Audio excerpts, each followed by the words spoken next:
Bienvenue dans ce 22e vlog. J'espère que vous allez bien. Aujourd'hui, c'est une journée où on va vlogger ce que je mange et je crois que c'est un truc que vous voulez, mais pourquoi c'est si important de savoir ce que je mange? Je ne sais pas, mais je vais vous montrer, hein. Écoutez, voilà. Mais bon, pour l'heure, il est 14h presque 30, le vlog du jour est en ligne. Ce matin, j'ai bossé du coup sur le montage du vlog, je suis allée faire 2-3 courses, je me suis pris un café.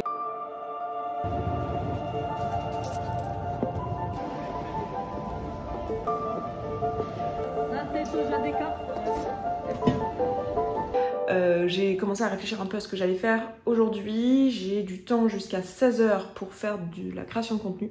Je vais sûrement filmer du coup pour la chaîne Coach des posts Instagram, j'ai des photos et des trucs à trier, des miniatures à faire. Et à 16h après, je suis en croyance limitante et en coaching de groupe juste après. Donc je coach et je fais l'appel croyance limitante pour les personnes qui sont dans le programme Point Final, qui ouvrira les inscriptions la semaine prochaine pour la promo de novembre. Restez connectés si c'est un truc qui vous intéresse. Et puis écoutez, là je vais aller me faire à manger parce que j'ai faim. Il est 14h25, c'est une très bonne raison d'aller se faire à manger, hein.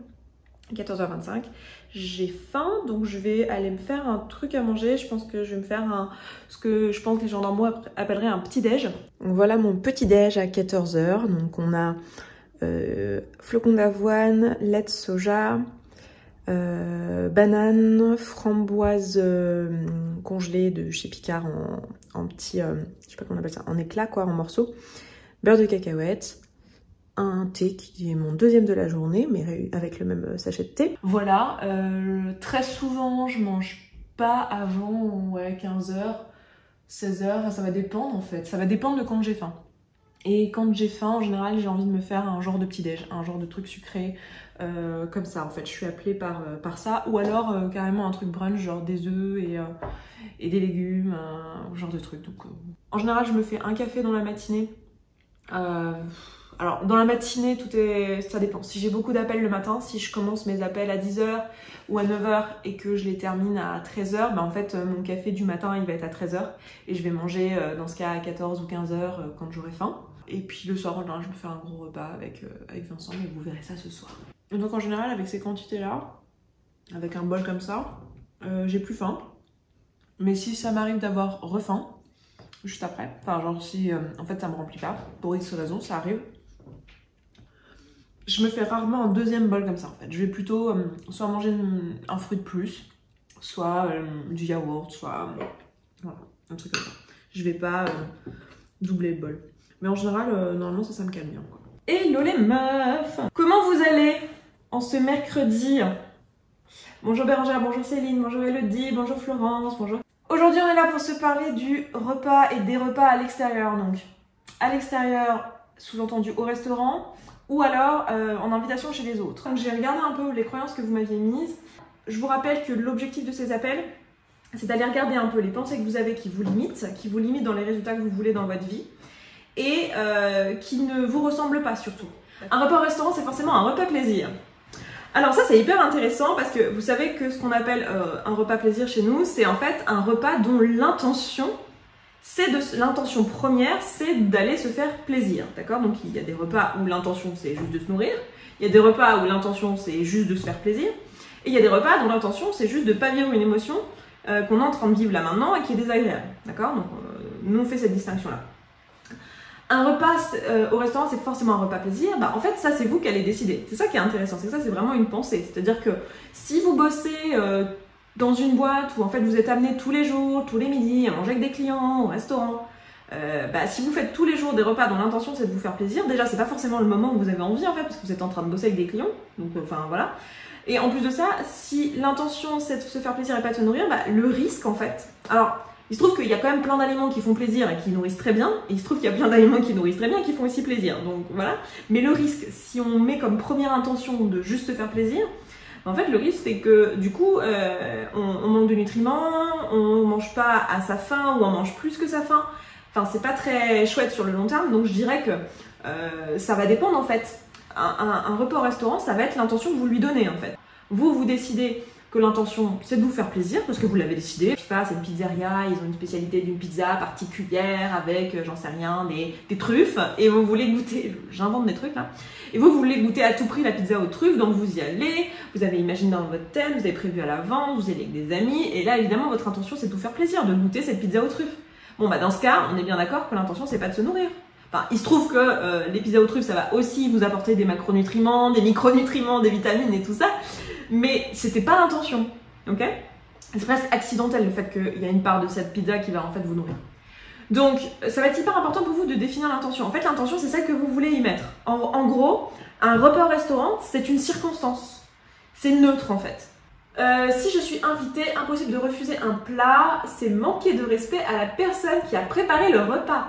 Là, je te propose plusieurs choses. En fait, ça, c'est une situation très connue. C'est normal, en fait. Tu vas voir un truc qui est très ancré dans notre culture, qui est que, contrairement aux Allemands, donner de la nourriture, c'est prendre soin, c'est faire un cadeau, c'est donner de l'amour. En gros, donner de la nourriture, c'est donner de l'amour. Donc moi, j'ai envie de te proposer de prendre l'amour, mais pas le gâteau.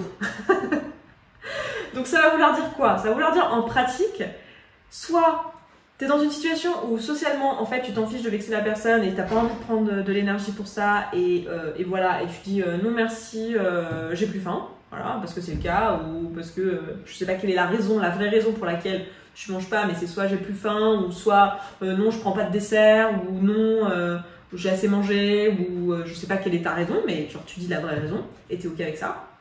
Soit t'as envie de prendre soin de la personne en face de toi parce que tu sais que l'acte qu'elle est en train de faire en te proposant de manger quelque chose qu'elle a préparé, c'est un acte de soin, donc t'as envie de lui rendre ça. Et dans ce cas, ça va être à toi de te dire, ok, quel est le besoin de la personne qui est en face de moi? Le besoin de la personne qui est en face de moi, c'est jamais que je mange le gâteau ou le plat.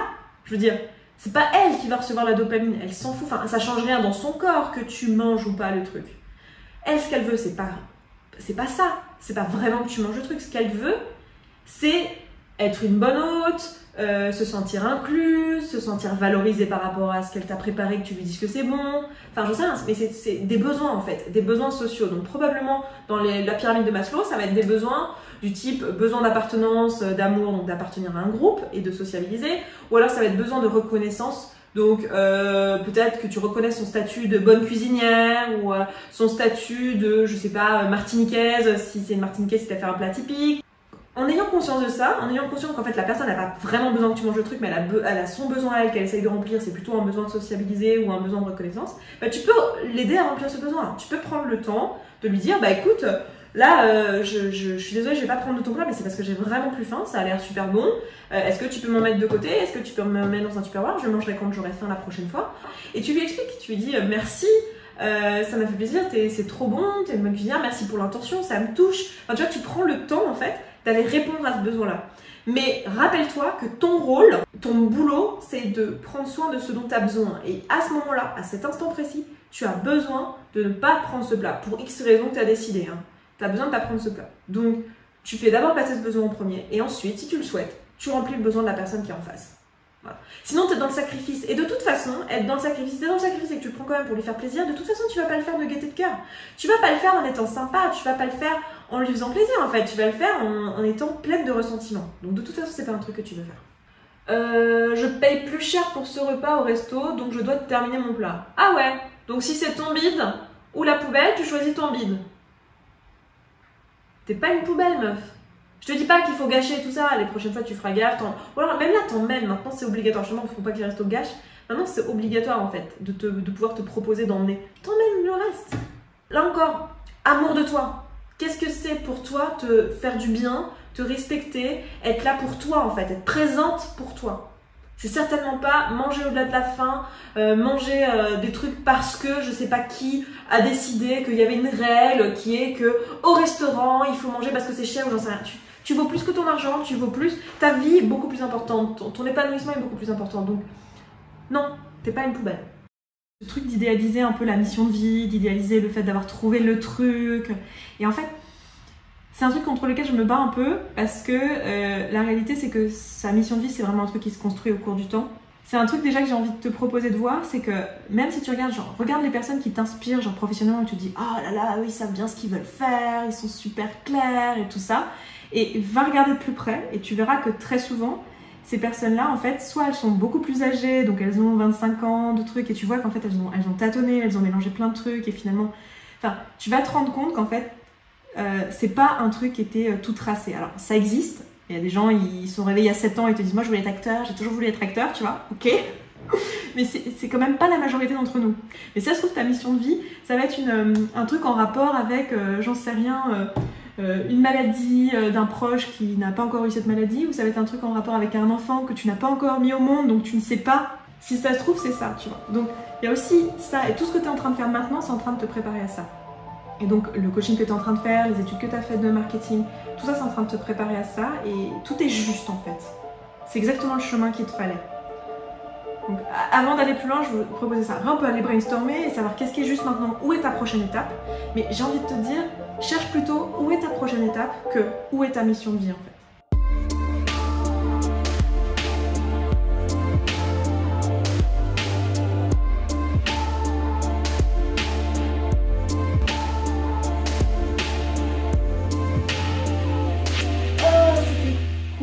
J'adore le coaching, ça m'énergise à chaque fois. En fait, aujourd'hui, ma façon de manger, je crois que c'est un truc... Ah oui, je l'ai pas précisé déjà. Je suis végétarienne. Je suis devenue végétarienne, c'était il y a à peu près 7 ans. Je vous avais fait une vidéo d'ailleurs sur mon végétarisme, donc si vous voulez aller la voir, je vous la mets là. Donc je suis végétarienne et je mange tout simplement à ma faim et ma satiété. J'essaye de suivre mes sensations de faim. L'un des trucs que j'adore en étant à mon compte, c'est que je suis pas rythmée par les rythmes des journées classiques. Donc en fait, j'ai tendance à faire un quasi jeûne intermittent, c'est pas forcément intentionnel. Je veux dire, quand j'ai commencé, vous savez sûrement de par mon histoire, mais il y a quelques années, j'ai perdu une vingtaine de kilos et je l'ai fait en commençant notamment en utilisant le jeûne intermittent. Et donc là, c'était intentionnel et le but pour moi, c'était d'être hyper clair avec mes sensations de faim et de satiété. Aujourd'hui, c'est juste de les suivre. Et là, en ce moment, je mets une attention particulière sur la nature de ce que je mange parce que je suis en train de voir, j'ai vu une coach sportive au mois de juin.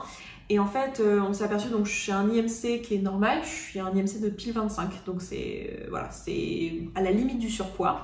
Et j'aimerais descendre un peu parce que je vois qu'en fait sur mon corps, et on a fait les mesures et tout, en fait j'ai 40% de masse grasse, donc c'est pas ouf, et 25% de masse musculaire, et je me sens pas en force physique, donc j'aimerais changer ma composition physique. Alors, ce qui est hyper important de comprendre aussi, et c'est l'une des raisons pour lesquelles j'avais de la réticence à partager mon alimentation, c'est que ce que je fais n'est pas ce que vous avez besoin de faire.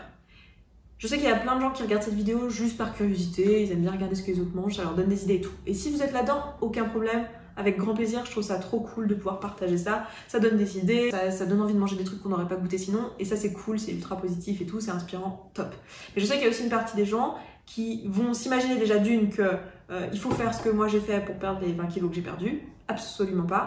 Et aussi d'autres qui vont s'imaginer que du coup c'est ce que j'enseigne, j'enseigne de manger comme moi je mange dans les programmes. Non, dans les programmes que nous on fait, alors on a une nutritionniste qui est dans le programme Point Final, et son boulot c'est pas de faire des plans alimentaires en fait, c'est d'aider les personnes. Nous on est vraiment dans une démarche où on vous dit pas quoi manger, et le but c'est que vous retrouviez ce qui est juste pour vous en termes de sensations physiques, en termes de ce qui vous donne de l'énergie, en termes de ce qui vous correspond. Donc à aucun moment en fait il est question de devenir végétarien ou de faire un jeûne intermittent à tout prix ou de faire ce que moi je fais en fait. Donc c'est toujours un peu la réticence que j'ai, c'est que je suis pas en train de dire qu'il faut faire comme moi, et ni d'avoir pour objectif de changer sa composition corporelle. Enfin je veux dire, c'est mes objectifs à moi, je suis en très bonne santé, mais ça me regarde, tu vois, genre j'ai envie de faire ça parce que ça m'inspire, parce que je me sentirais plus moi et plus en forme et plus énergisée et tout. Mais en soi, c'est un objectif qui me concerne, quoi. Donc voilà, c'est un peu la réticence que j'ai en partageant les repas. Donc s'il vous plaît, ne vous comparez pas. Vous allez perdre de l'énergie et ça sert à rien en fait de vous comparer. Et n'idéalisez pas non plus. Là, vous me voyez manger une journée, c'est pas représentatif. Il y a des jours où je vais manger des pizzas, il y a des jours où je vais manger des burgers. Là, on peut pas sortir. Donc aujourd'hui, il n'y aura pas de pizza et de burger. Mais je veux dire, voilà. Ça y est, j'ai faim. Je vais me faire un petit truc.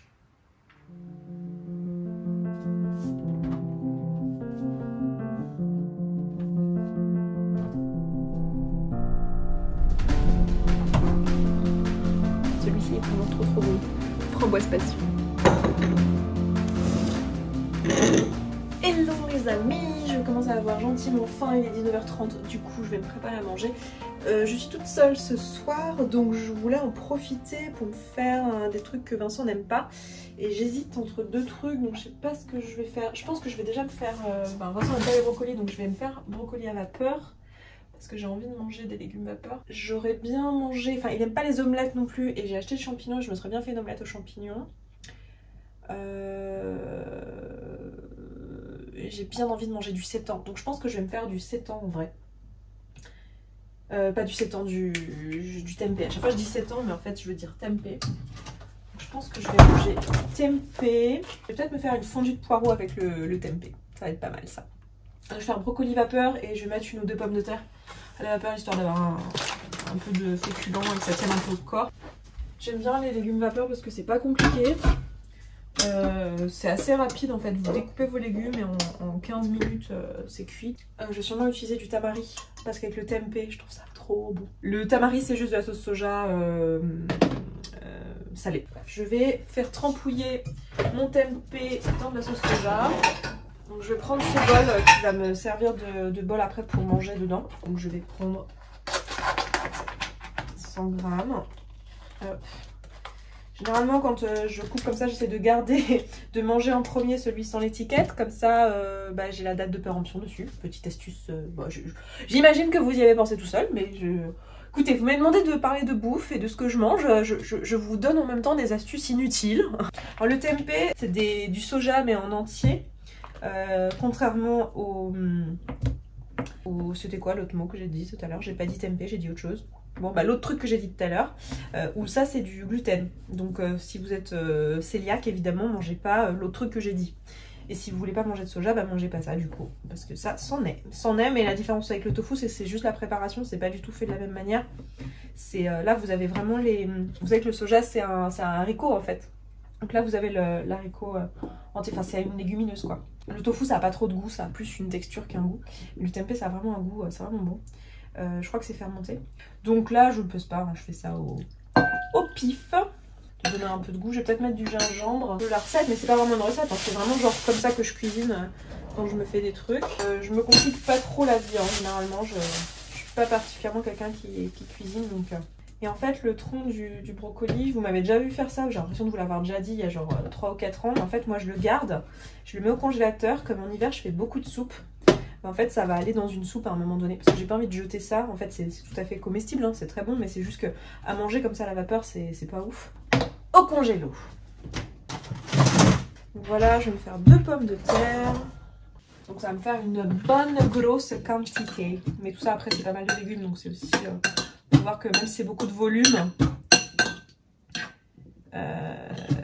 c'est pas non plus trop nutritif en termes de macros. Je parle en termes de micronutriments, c'est blindé, mais en termes de macros, pas trop. Donc faut pas se faire peur, quoi. Ok, donc ça c'est lancé. J'ai mis un peu d'huile d'olive dans ma... Et je vais découper mon poireau. Je vais même mettre, allez, 2 gouttes d'ail. Voilà, et puis quand ça se sera cuit, je mettrai...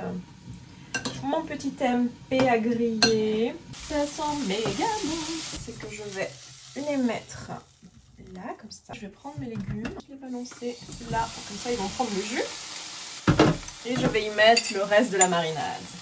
Alors comme tout ne va pas rentrer dans un seul bol, puisque c'est une très grosse portion, je vais d'abord manger ça, puis ensuite je mangerai les légumes là. Voilà, du coup on a le tempeh poireau et puis les brocolis pommes de terre. Bon, c'est la dernière fois qu'on se parle aujourd'hui. Je vais terminer ce vlog là. Je me suis fait une petite tisane. Il est presque 21 h et je me suis pris un petit carré de chocolat noir que je vais manger avec ma tisane. Donc écoutez, j'espère que cette vidéo vous aura plu. Puis moi je vous dis à demain pour un nouveau vlog. Ciao. Mais pourquoi il y a une caméra dans ce frigo?